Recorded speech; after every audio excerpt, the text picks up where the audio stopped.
Assalamualaikum warahmatullahi wabarakatuh. Alhamdulillahirabbil alamin wa bihi nasta'inu ala umuri dunya waddin wa ala alihi wa sahbihi wa barik wa sallim ajmain. Yang terhormat Bapak Dosen Fikri Farihin MPDI selaku dosen penanggung jawab pada mata kuliah Tafsir Tarbawi serta teman-teman yang berbahagia. Puji syukur marilah kita panjatkan kepada Allah Subhanahu wa taala. Semoga tetap tercurahkan baginda Nabi Muhammad SAW. Adapun topik yang dibahas pada hari ini yaitu tentang pendidikan. Saya Siti Latifah selaku moderator akan memandu jalannya diskusi pada hari ini. Sebelumnya saya akan memperkenalkan anggota dari kelompok 6, yaitu saya sendiri sebagai moderator dan pemateri pertama, ada Bunda Usul Hatimah sebagai pemateri kedua, dan ada Himatul Aliyah sebagai pemateri ketiga.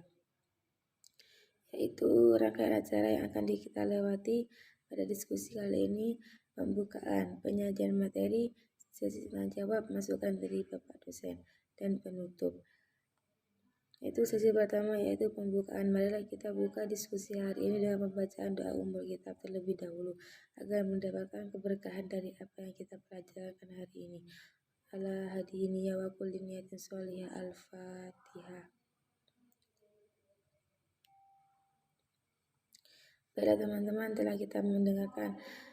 Di sini saya selaku menjadi pemateri pertama, saya akan menjelaskan tentang Al-Wasiyah ayat 17 sampai 21 yang bermakna, maka apakah mereka tidak memperhatikan unta bagaimana diciptakan dan bagaimana ia diciptakan, dan langit bagaimana ia ditinggalkan, dan gunung-gunung bagaimana ia ditegakkan, dan kepada bumi bagaimana ia dihamparkan. Maka berilah peringatan, karena sesungguhnya kamu hanyalah pemberian peringatan. Maka apabila mereka tidak memperhatikan unta bagaimana ia diciptakan, adanya kata ilah yang berarti ke dalam zuhurana, yang berarti memperhatikan, bermakna bahwa memperhatikan itu hingga ke ujung-ujungnya. Maksudnya adalah meneliti dengan seksama. Yang demikian itu berarti bahwa penelitian harus dilakukan dengan seksama terhadap unta. Penelitian dan pengembangan unta ditunjukkan pada bagaimana ia diciptakan.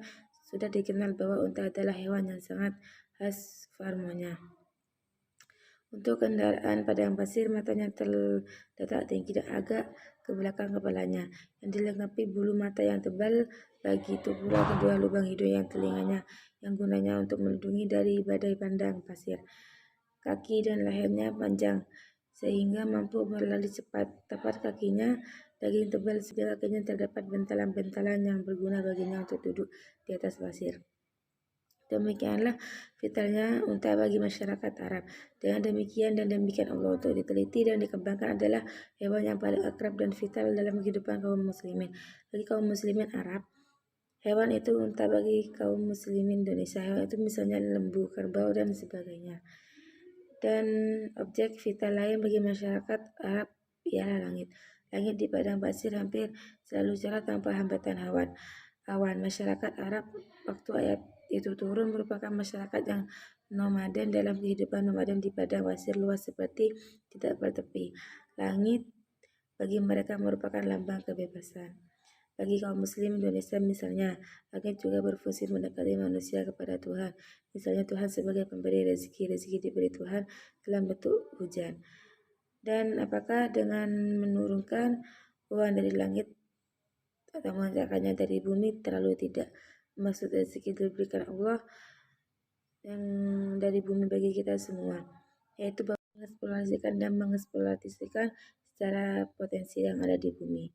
Sekarang ruang angkasa itu sudah menjadi komandis yang menghasilkan uang.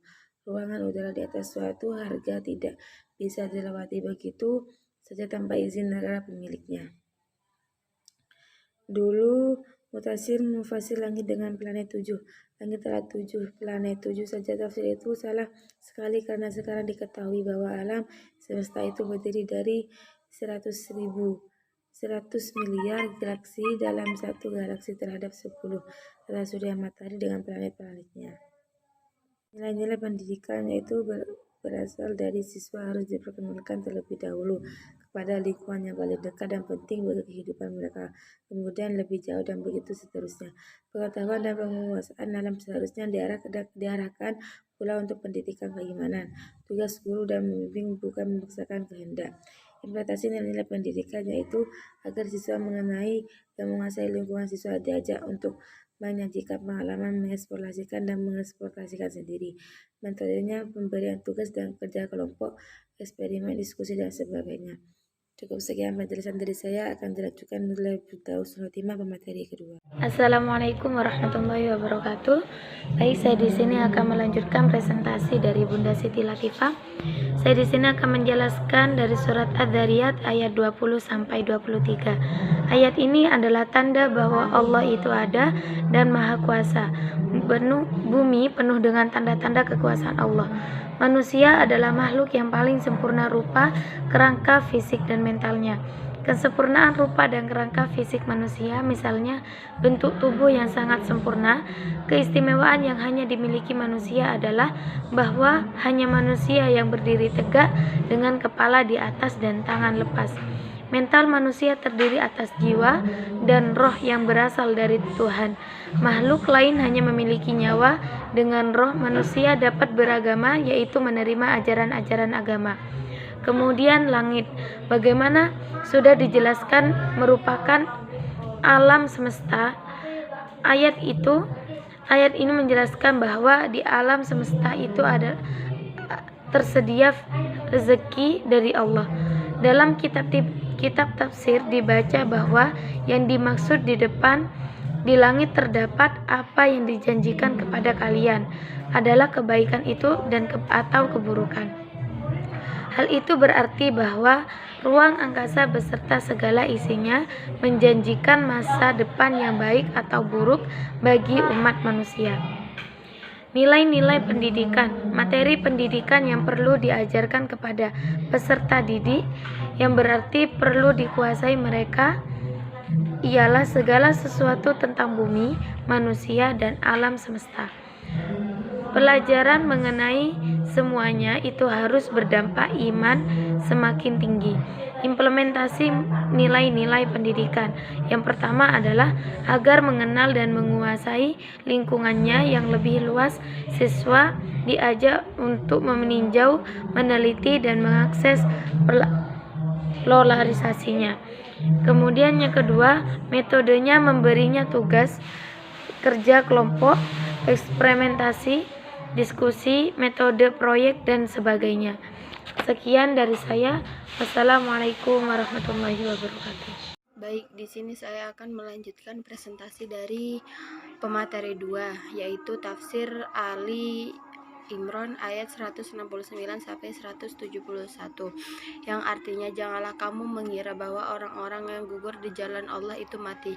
Tidak, mereka itu tetap hidup di sisi Allah mereka dengan memperoleh rizki, maka riang gembira disebabkan karunia Allah yang Dia berikan kepada mereka, dan mereka senang terhadap orang-orang yang masih tinggal di belakang yang belum menyusul mereka, bahwa tidak ada kekhawatiran pada mereka dan tidak pula sedih. Mereka senang dengan nikmat dan karunia Allah, dan bahwa Allah tidak menyia-nyiakan pahala untuk orang-orang beriman.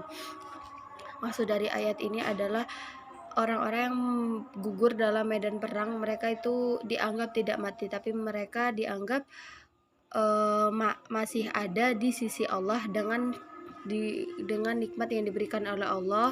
Dan orang-orang yang belum gugur atau yang masih berperang di belakang mereka tidak khawatir dan sedih karena mereka menunggu kedatangan mereka yang masih belum gugur.